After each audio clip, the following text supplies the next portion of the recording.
लोकसभा चुनावों का वक्त है और ऐसे में बात महाराणा प्रताप के गढ़ की करने जा रहे हैं, जहां ऐतिहासिक शहर है चित्तौड़गढ़। वहां क्या चल रहा है? कभी मेवाड़ की राजधानी माने जाने वाले इस शहर में चुनाव माहौल पूरी तरह से गर्मा गया है। इस सीट पर 26 अप्रैल को मतदान होना है।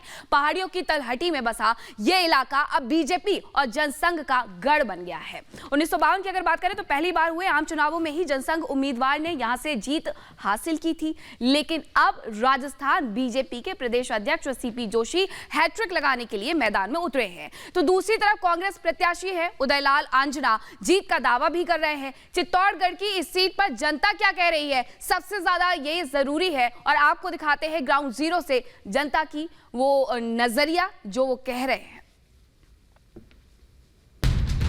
प्रधानमंत्री नरेंद्र मोदी जब राजस्थान में चुनाव प्रचार करने निकले तो उन्होंने एक शब्द कहा, दाल बाटी चूरमा और वोटर हमारा शूरमा। तो ये दाल बाटी यानी कि मेवाड़ में सुप्रसिद्ध है, राजस्थान में प्रसिद्ध है और हम निकले हैं चलेगी या नहीं चलेगी, किसकी चलेगी ये पूछेंगे।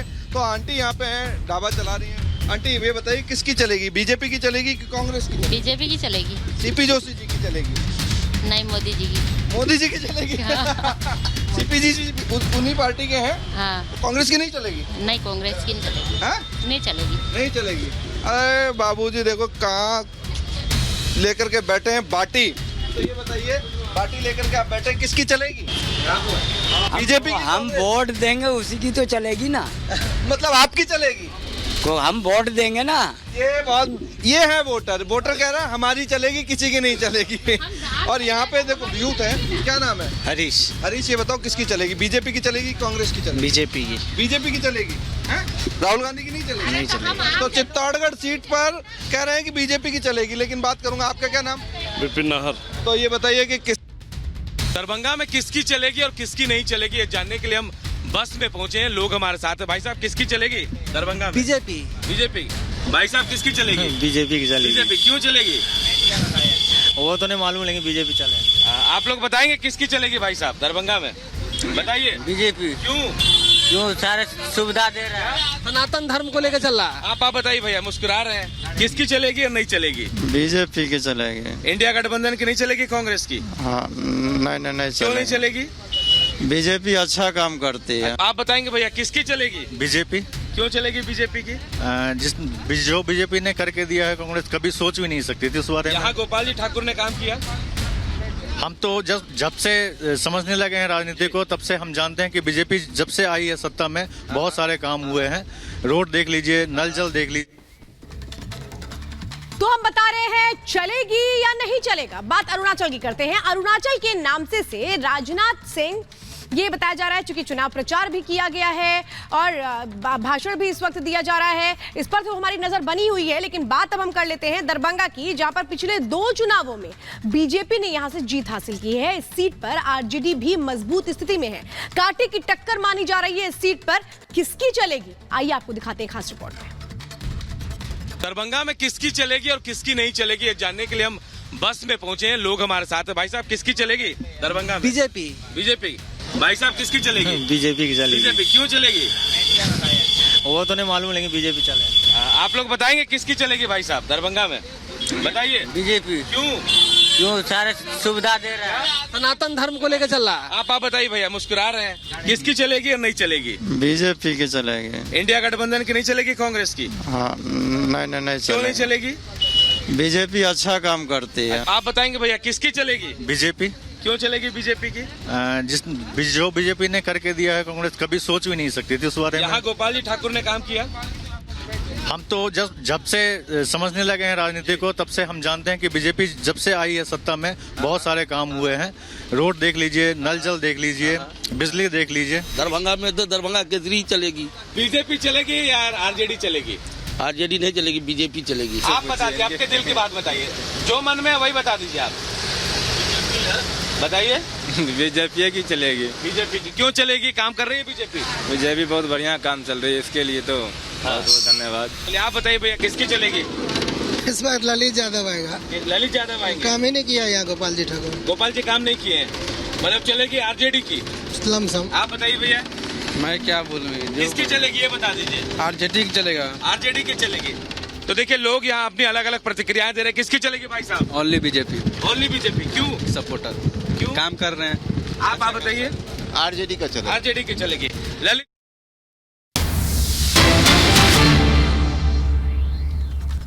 और इसी बीच बड़ी खबर आपको बताते हैं, केजरीवाल पर किसी भी वक्त फैसला आ सकता है। इंतजार है कि आखिर क्या फैसला आएगा। 3 अप्रैल को ही हाईकोर्ट ने फैसला सुरक्षित रख लिया था। केजरीवाल ने गिरफ्तारी को चुनौती दी है। याचिका पर अब दिल्ली हाईकोर्ट फैसला सुनाएगा। समय लगातार बदल रहा है। 3:15 का टाइम था, लेकिन अब लगभग 3:40 होने जा रहे हैं। किसी भी वक्त फैसला आ सकता है अरविंद केजरीवाल के ऊपर। तो 21 तारीख को गिरफ्तार किया गया था, 21 मार्च को अरविंद केजरीवाल को। उसके बाद 1 तारीख तक ईडी कस्टडी में रहे। इसके बाद न्यायिक हिरासत में भेज दिया गया है। न्यायिक हिरासत में इस वक्त अरविंद केजरीवाल है, लेकिन इस बीच सभी की निगाहें दिल्ली हाईकोर्ट पर है कि दिल्ली हाईकोर्ट इस मामले को लेकर, चूंकि गिरफ्तारी को जिस तरह से असंवैधानिक बताया गया, गलत बताया गया, ईडी के एक्शन को गलत बताया गया है, उस याचिका में जिसमें बार बार ये दलील दी गई थी कि चुनावों के मद्देनजर ये सब कुछ हुआ है। लेकिन इस बीच आपको बता दें, जज ने फैसला सुनाना शुरू कर दिया है। बड़ी खबर इस वक्त आपको बता दें, अरविंद केजरीवाल की याचिका पर जज ने अपना फैसला सुनाना शुरू कर दिया है, पढ़ना शुरू कर दिया है। जस्टिस स्वर्णकांता शर्मा ने फैसला सुनाना शुरू कर दिया है। बड़ी खबर इस वक्त आपको बता रहे हैं कि फैसला सुनाना जज ने शुरू कर दिया है। देखना यह है कि जो ये फैसला है इसमें आखिरकार निकल कर क्या आता है। ये बड़ी खबर इस वक्त आपको बता दें, क्योंकि इंतजार इसी का हो रहा था कि कब ये फैसला सुनाया जाएगा। जमानत के लिए याचिका जमानत के लिए नहीं। बड़ी खबर इस वक्त आपको बता दें, जो कोर्ट इस वक्त कह रहा है वो ये कह रहा है कि याचिका जमानत के लिए नहीं है। बड़ी जानकारी इस वक्त आपको बताएं कि कोर्ट ने फैसला सुनाना शुरू कर दिया है। तो बड़ी जानकारी आपको बता रहे हैं, जहां दिल्ली हाईकोर्ट ने कहा कि ये याचिका जमानत के लिए नहीं बल्कि हिरासत को चुनौती के लिए दी गई है। याचिकाकर्ता ने कहा है कि उनकी गिरफ्तारी गलत है और इसी को लेकर के जिरह हुई है। कोर्ट ने अपना फैसला पढ़ना शुरू कर दिया है। कोर्ट ने साफ कहा है कि ये याचिका जमानत के लिए नहीं है। दिल्ली शराब घोटाले मामले में 21 मार्च को गिरफ्तारी होती है और 22 मार्च को, जिसके बाद 10 दिन की ईडी रिमांड पर भेजा गया था और उसके बाद न्यायिक हिरासत में भेजा गया और इसी बीच पूरा मामला हाईकोर्ट में चला गया। दीपेश का रुख करेंगे। शिखा बिल्कुल, दीपेश हमारे साथ सीधे ग्राउंड जीरो से जुड़े हुए हैं, उनके पास जाना चाहेंगे। दीपेश, देखिए किस तरीके से दिल्ली हाईकोर्ट ने ये कहा है कि ये याचिका जमानत के लिए नहीं बल्कि हिरासत को चुनौती दी गई है। याचिकाकर्ता ने कहा है कि उसकी गिरफ्तारी गलत है। ये हाईकोर्ट की तरफ से कहा गया है और क्या कहा जा रहा है?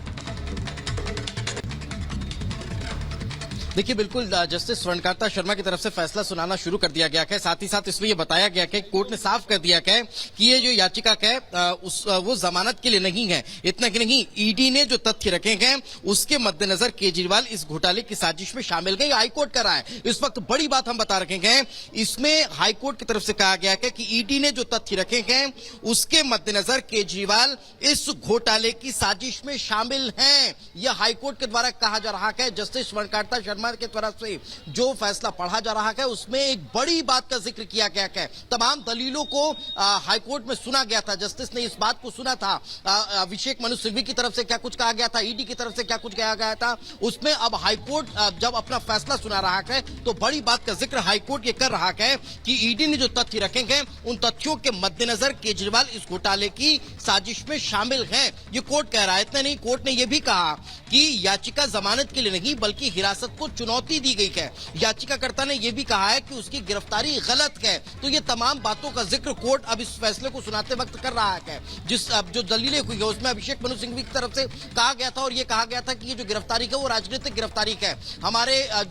हमें गिरफ्तार जो किया गया है वो सिर्फ राजनीतिक कारणों से किया गया है। चुनाव के पहले गिरफ्तारी हुई है। अक्टूबर में इसको लेकर पहला समन जारी हुआ था, मार्च में गिरफ्तारी हुई थी। इतना लंबा वक्त क्यों होगा? तो ये तमाम चीजें अभिषेक मनु सिंघवी की तरफ और ये भी कहा जा रहा है दीपेश, कोर्ट की ओर से कहा गया है कि ईडी के मुताबिक केजरीवाल पार्टी के संयोजक हैं। ईडी का आरोप है कि पैसे का इस्तेमाल गोवा चुनाव में हुआ है। यानी ईडी ने जो दलीलें दी हैं, इस वक्त कोर्ट जो अपना फैसला सुना रहा है उसमें इन बातों का जिक्र कर रहा है